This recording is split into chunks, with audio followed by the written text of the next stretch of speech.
Mendapatkan kepercayaan dan diperlakukan istimewa oleh orang yang istimewa sudah pasti diinginkan setiap orang. Seluruh akses dan kebutuhan tentu dimudahkan. Perhatian yang berbeda, belum lagi pendapat yang lebih didengar daripada orang lain, membuat orang yang dipercaya mengemban beban berat untuk bisa menengahi berbagai kondisi. Seperti dua sisi mata koin. Orang yang bisa dipercaya akan disukai juga dibenci di waktu yang sama. Saya Birgi Putri bersama Ferry Cowboy, seseorang yang dikaruniai ketajaman rasa dan kecerdasannya yang mampu membedah dan memberi solusi akan setiap permasalahan. Kali ini akan membahas tentang seorang Purnawirawan Jenderal TNI Luhut Binsar Panjaitan, hanya di sudut pandang Ferry Cowboy. Purnawirawan Jenderal TNI Luhut Panjaitan semakin bersinar setelah tidak lagi berseragam baju loreng. Selain menjalankan bisnis, Luhut Panjaitan diberikan jabatan sebagai menteri dan menjadi orang kepercayaan Presiden. Pada masa pemerintahan Presiden Abdurrahman Wahid atau Gus Dur, Luhut Panjaitan menjadi Duta Besar RI berkuasa penuh untuk Singapura tahun 1999 sampai 2000. Kemudian ditarik dan menjabat sebagai Menteri Perindustrian dan Perdagangan pada Kabinet Persatuan Nasional tahun 2000 sampai 2001. Pernah bergabung dengan Partai Golkar sebagai Wakil Ketua Dewan Pertimbangan, mendampingi Akbar Tanjung, pimpinan Abdul Rizal Bakri. Kemudian pada Pilpres 2014 mengundurkan diri dari Golkar karena mendukung Capres Joko Widodo. Sementara Golkar mendukung Prabowo Hatta saat itu. Presiden terpilih Joko Widodo akhirnya mengangkat Luhut Panjaitan dengan jabatan baru sebagai orang yang pertama kali menjabatnya, yakni sebagai Kepala Staf Kepresidenan RI untuk periode 2014 sampai 2019, yang menjadi orang penting di lingkaran Istana Presiden. Belum lama berjalan, Presiden Joko Widodo melantiknya menjadi Menteri Koordinator Politik, Hukum, dan Keamanan atau Menko Polhukam, menggantikan Tejo Edi Purjianto. Setahun kemudian, pada perombakan kabinet berikutnya dilantik menjadi Menko Kemaritiman periode 2016 sampai 2019. Lalu kembali menjadi Menko Kemaritiman dan Investasi periode 2019 sampai sekarang. Selain menjadi menteri, Luhut juga banyak menjabat sebagai ketua-ketua pelaksana dalam beberapa program yang dijalankan dalam pemerintahan Jokowi. Ya, banyaklah pokoknya, cari aja ya di situ. Ketua ini, wakil itu, ketua dewan, banyak pokoknya. Menurut sudut pandang Ferry Cowboy, ini lucu-lucuan aja dulu ya. Jadi ketua RT aja kadang nggak amanah dan keteteran gitu. Nah, sedangkan Pak Luhut ini menjalankan banyak sekali tugas negara. Jadi menteri, jadi ketua beberapa program di pemerintahan Jokowi ini. Nah, apa sih ya hal yang terberat menjadi orang yang bisa dipercaya? Tanggung jawab yang paling berat. Tanggung jawab, disiplin, profesional, jujur. Itu yang paling berat. Tidak akan bisa bertanggung jawab kalau tidak disiplin. Tanggung jawab itu tidak akan bisa terlaksana kalau tidak profesional. Disiplin, tanggung jawab, profesional tidak akan ada artinya kalau tidak jujur. Nah, menurutku dia punya, Pak Luhut ini pribadi yang bertanggung jawab menurutku. Oke. Jadi tidak heranlah kalau pada akhirnya jadi orang yang dipercaya. Dipercaya ini itu dasar utama ya tanggung jawab. Yang kedua gini, untuk menjadi ketua atau apapun itu bentuknya, harus bisa punya cara penyelesaian dari tiap persoalan. Nah itu yang berat. Kalau misalkan dasar penyelesaian itu hanya emosi, satu, atau hanya mendengar satu pihak, dua, atau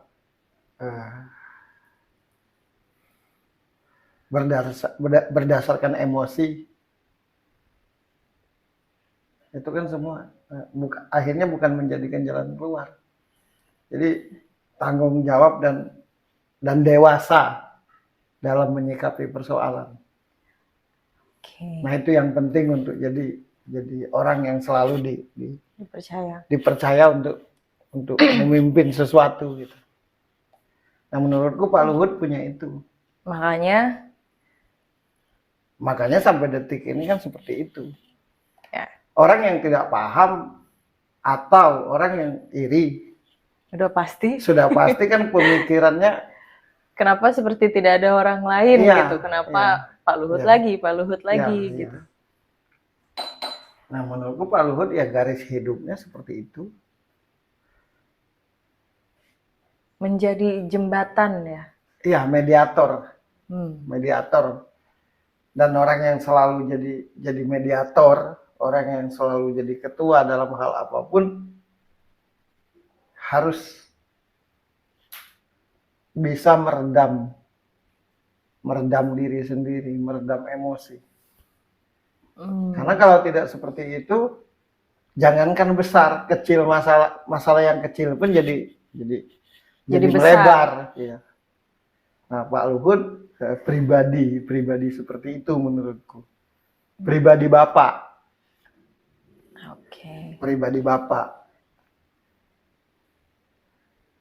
Kan tidak semua orang tua jadi bapak, bisa jadi bapak. Semua bapak yang punya anak disebut orang tua. Tapi tidak semua orang tua bisa jadi seorang bapak. Nah menurutku Pak Luhut itu bermental seperti itu. Gitu. Berkepribadian seperti itu. Jadi tidaklah salah kalau pada akhirnya selalu dipilih. Nah banyak orang yang bisa dipercaya, pada akhirnya merajalela gitu. Apa yang penting yang harus diingat ketika kita mendapatkan kepercayaan orang lain?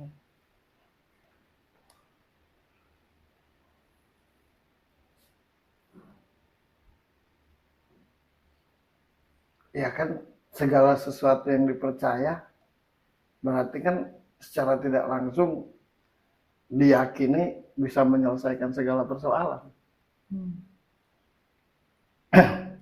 Jadi ketika dipercaya, detik itu juga harus punya tanggung jawab. Karena untuk jadi banyak orang yang ingin dipercaya tapi sangat susah mendapatkan. Ketika dipercaya pun kadang jadi semena-mena karena yang dipercaya itu tidak sadar bahwa kepercayaan itu kata lain dari amanah, kata lain dari tanggung jawab gitu. Nah jadi setiap orang yang dipercaya jangan bangga, tapi begitu dia dipercaya tanamkan di hati bahwa kepercayaan ini kata lain dari tanggung jawab atau amanah yang harus disampaikan sesuai dengan sebagaimana mestinya. Nah, modal dasarnya harus orang baik.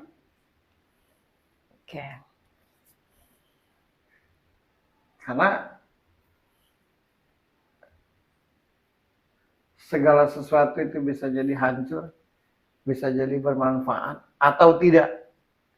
Jadi tentukan bagaimana pribadi orang itu. Sekali lagi menurutku Pak Luhut punya itu. Dia cerdas. Yang paling lebih dari Pak Luhut ini menurut yang nggak dimiliki orang lain. Dia dia punya cara menyikapi persoalan. Hmm. Itu kan yang susah. Punya ciri sendiri Dia dalam punya cara menyikapi untuk permasalahan. menyikapi setiap persoalan. Misalkan berhadapan dengan si A harus seperti ini. Berhadapan dengan si B harus seperti ini. Berhadapan dengan seperti apa, dengan C harus seperti ini. Nah, Pak Luhut itu pribadi yang seperti itu. Fleksibel. Ya, fleksibel. Jadi ketika ngadapin lo seperti ini, ibaratnya ngadapin gue seperti ini. Nah, dia punya kemampuan itu menurutku. Oke. Marah pun menurutku, marah yang pada tempatnya. Marah yang bukan asal marah gitu. Makanya tidaklah heran dari bertahun-tahun itu kan, dari zaman Gus Dur, apalagi zaman Jokowi. Ya. Nah, kadang salahnya seperti ini, Gi. Orang melihatnya. Orang yang melihatnya, oh ya karena Pak Jokowi baik, karena ada apa, enggak kayak gitu juga sih. Ini yang diurus itu negara. Jadi tidak bisa serta-merta hanya karena kedekatan secara personal. Kalau tidak ngerti, ini negara. Ini bukan hal yang main-main menurutku. Nah, cuma tidaklah salah kalau ada yang menilai seperti ini, seperti itu kan. Melihat dari luar saja. Iya. Ngelihat kayaknya enak gitu.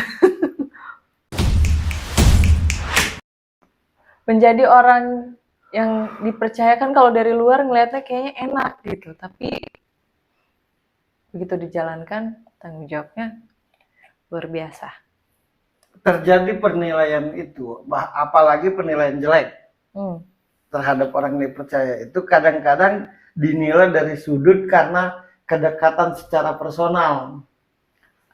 Munculnya kecemburuan. Iya.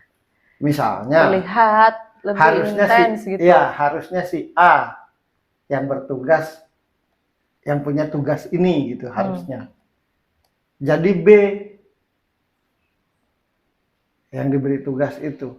Nah, yang nanggapin wajar dia dengan B dekat. Padahal tidak seperti itu, apalagi urusan negara. Nggak bisa memilih orang-orang yang sangat bertanggung jawab tentang negara ini atas dasar cuma kedekatan secara pribadi. Harus cerdas di bidangnya, harus ngerti di bidangnya, harus paham di bidangnya. Karena ini urusan negara. Nah, kadang-kadang yang menilai ini seakan-akan lebih ngerti dan lebih pintar daripada yang menjalani gitu. Padahal kalaupun yang menilai itu menjalani seperti itu juga belum tentu sebagus yang sudah ada gitu. Dari zaman dulu sampai detik ini penonton itu selalu lebih heboh dari pemain. Mending objektif. Kalau tidak objektif hanya karena kecemburuan, berarti itu kan bukan memberi solusi pada akhirnya.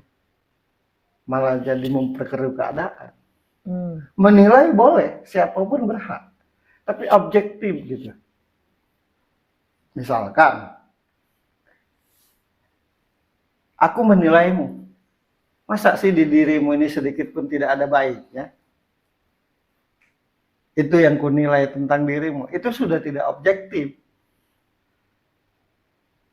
Masa sih di diri si A ini tidak ada baiknya? Nah, itu yang salah. Jelek semua. Iya, masa jelek semua. Tapi pada kenyataannya dia berprestasi. Kalaupun bicara tentang prestasinya, itu paling karena kedekatan, itu kan paling karena disuap, itu kan paling karena duit. Nah, itu.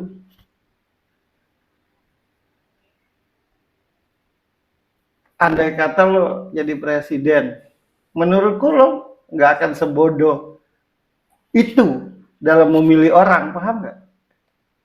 Sedekat apapun lo dengan teman-temanmu, karena ini tanggung jawabnya negara, bukan main-main. Nah, karena Pak Luhut ini berprestasi, Ya seakan-akan dinilainya tuh kayak nggak ada orang lain sih selain dia. Bukan soal itu, Mas. Yang menilai begitu tuh menurutku ya karena cemburu aja. Tapi melihat dari kinerja, pantas untuk diposisikan untuk melaksanakan program-program Pak Jokowi ini. Ya, dia tegas. Hal yang paling utama dari Pak Luhut ini cerdas. Karena tidak akan ada penyelesaian dari setiap persoalan kalau kita tidak cerdas. Jadi dalam menyelesaikan semua persoalan atau dalam menjalani sebuah tanggung jawab itu, hal pertama yang harus dimiliki orang itu cerdas. Setelah itu mampu menyikapi dari setiap persoalan yang dihadapi tanpa harus berdasarkan emosi. Nah, aku pribadi merasakan Pak Luhut ini pribadi yang adem. Adem ngayomin ke bapak. Ya, aku merasanya adem ngayomin kebapaan, punya bapak yang bapak gitu. Orang tua yang bapak gitu. Yang menjelaskan, yang menceritakan, yang tidak langsung menghakimi. Ya. Nah, menurutku dia kebetulan satu tipe gitu, maksudnya dengan Pak Jokowi gitu. Nah, cuma bagi yang tidak suka terhadap mereka berdua, sebaliknya, sebaik apapun yang mereka lakukan ya tetap aja tidak baik. Tetap aja salah. Ya tetap aja salah. Namanya tidak suka kan. Kalau tidak sukanya konstan, komit, enak. Yang nggak enaknya ketika di lobi dibaikin jadi suka. Nah itu nggak komit. Jadi bingung ya harus gimana ya. Nah itu kenapa tuh ya? Rata-rata orang suka tapi nggak permanen, itu apa penyebabnya? Karena ada maunya dari tiap yang dia suka atau tidak suka. Saya mendukungmu karena harapannya ini. Ketika harapannya tidak didapatkan, jadi tidak mendukung. Gitu. Sederhana aja. Iya. Karena kalau yang namanya tulus itu ya tidak perlu reaksi. Apapun yang kudapatkan atau tidak sesuatu dari lo, ya karena gue suka ya suka aja. Nah itu suka yang benar. Saya tidak suka, jujur loh. Tapi sebenarnya tidak seperti itu. Tidak suka itu karena tidak diajak. Begitu diajak suka. Begitu diajak suka. Iya. Gitu. Saya suka loh sama dia itu. Jadi suka ya karena ada tujuan lain di balik sukanya. Nah itu. Harusnya kita tuh hidup jelas aja. Suka ya murni tidak sampai kapanpun. Tidak suka ya murni tidak suka sampai kapanpun. Jangan karena ada dasar kan. Makanya jangan heran hari ini A, besok B, besok C, besok D, besok panjang urusannya. Ya udah. Aku tidak tahu. Maksudnya hanya tahu Pak Luhut karena nonton ya. Tapi aku merasa adem ngeliat dia. Adem aja aku ngeliat dia. Satu, yang kedua itu tadi. Orang tua yang benar-benar jadi bapak. Yang ketiga dia punya cara dalam tiap menyikapi persoalan. Punya ciri. Ngayomin.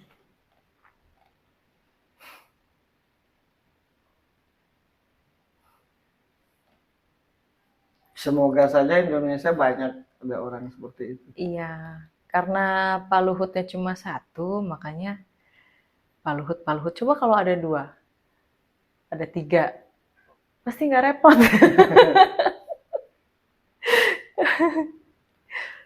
Gitu.